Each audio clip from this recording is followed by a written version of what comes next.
Just discovered a 3-year affair of my husband. Cannot handle the pain and having suicidal thoughts. Need advice. I, 40 female, have been with my husband, 38 male, for 20 years, married for 18. We have 2 kids together, 19 female, 17 male. I have gone through my worst phases of life with my husband, and he has always been a rock support for me. Our marriage had rough patches as well. I got pregnant at young age, so I had never experienced life of teenagers. Early in our marriage, I cheated twice on my husband. One of the affair was with my ex for about a year and a half, Pa and E. And another was EA's with a random guy online also for about a year. We married at young age, so I made some really terrible choice, which I regret to this day. He forgave me for the affair, but made me sign agreement for distribution of assets in case of divorce in future. I agreed and understood why he had to do that. We started fresh and had awesome marriage. He encouraged me to become sober and clean from drugs. At the time I cheated, I used to take drugs. He got promotion and we bought our house. He planned vacations and encouraged me to pursue my hobbies. He helped with chores and was great dad to our children. About 7 years ago, I was diagnosed with uterine cancer. When doctor informed us about the cancer, he literally broke down and started crying. At that moment, I realized how much he loves me. I had to undergo surgery for removal of uterus. After successful surgery, he took care of me like I was a child. He made me breakfasts, ordered lunch and cooked dinner. For 6 months, he did not let me do any household work or any other work. He even made food for children on his own. These are the moments that I look back and imagine that I could not have survived without him. He is my soulmate and I cannot imagine my life without him. Last night, while he was sleeping, I unlocked his phone and opened his Facebook for some of his photos as I was planning on to surprise him with big collage of his life journey on his birthday. I saw 2 Facebook accounts on it. One was his regular one but the other was with a different name. I opened the other account and found that messages that were sent to his former coworker. They were sexting.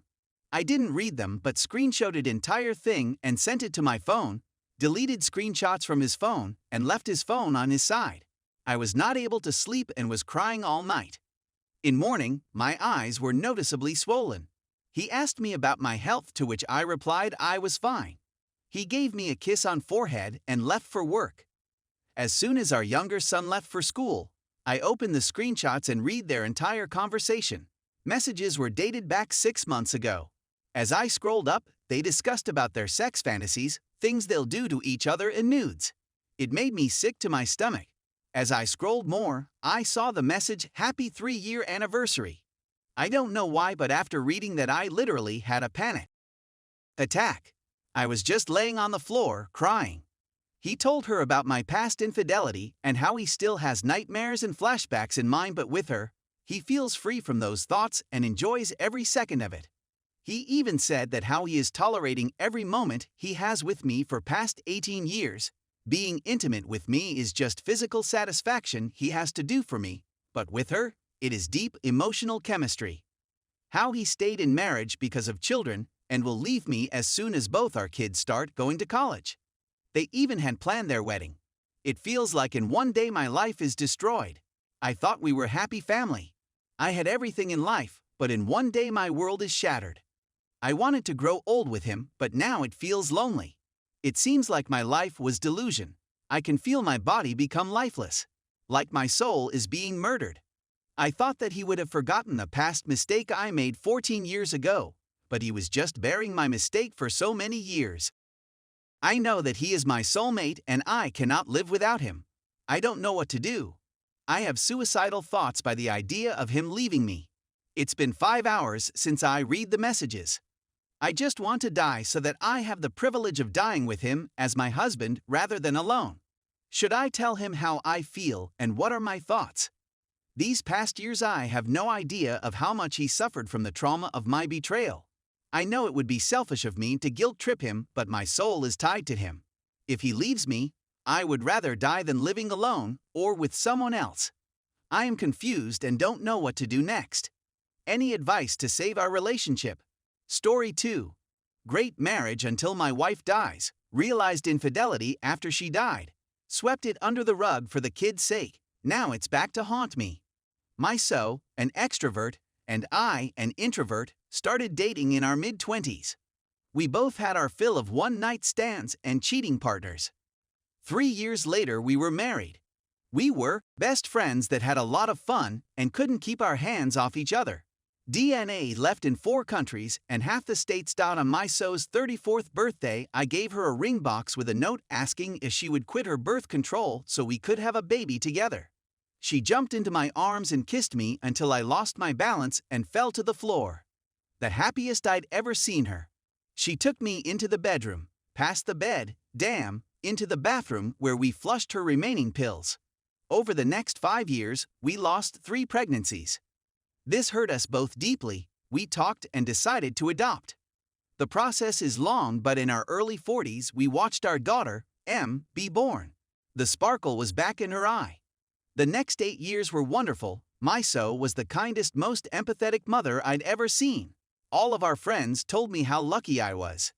At 50, my so asked me to get a vasectomy to lessen the chance of another unwanted pregnancy. I had a bad case of the flu the week of my snip and I had to cancel. My so got the same flu from me the next week. She wouldn't let me take her to the hospital, but I finally took her to the emergency room where she had a stroke that lapsed into a coma. 6 horrible days later, she passed away. Both M and myself were devastated. It took almost a year before she would sleep in her own bed. She said she was afraid I'd leave too. Soon I received 2 credit card statements in her name. We always had common finances. The balance for both cards was just shy of $14,000, mostly in cash advances. I sent for all of the back statements. This got me thinking about the last year. Sex life went from normal, down to once every week or 2, to me giving and not getting head, but no penetration. She also had a few new foreplay tricks she'd never used before. We also went from talking over everything at dinner to barely talking by the end of the year. Then to the point she would avoid talking to me at all. All we had was a landline with 2 phones. She would get mysterious late calls and the caller ID register was always cleared, completely not normal. She went from a girls' night every week or 2 to girls' night twice a week by the end of the year. Her dress for girls' night also went from jeans and a sweater to being dolled up by the end of the year. She would even get her hair done sometimes. Then I got total confirmation of her affair in the mail again. I was blissfully ignorant and enjoyed the one-on-one time with M, playtime, bath time, chasing her until she would go to bed, then story time, and kiss her on the forehead goodnight. After a couple years of grieving and obsessing, my company offered me a job far away and I jumped at it. I pretty much just swept everything under the rug and we left. Fast forward 10 years and I start having these very vivid dreams that I remembered for days. My so would be dressed beautifully, dancing and kissing her AP. They would go to their room, strip in front of me, and throw their clothes on me like I was a then screw in front of me and laugh at my misery. I finally went to an IC who told me that I never got closure on my so's affair. I, 64, just retired and male, 22, wants to move back to our hometown. I am hesitant because I still don't know who the AP is and I don't want to be nice to the that screwed my wife. I would be surprised if AP was outside our circle of friends. I also don't want M looking up to someone who screwed her mother. Should I ask so's best friend who AP is? She would know. Should I dig all this back up? I'm obsessing again. I thought all of this was behind me. Please let me know.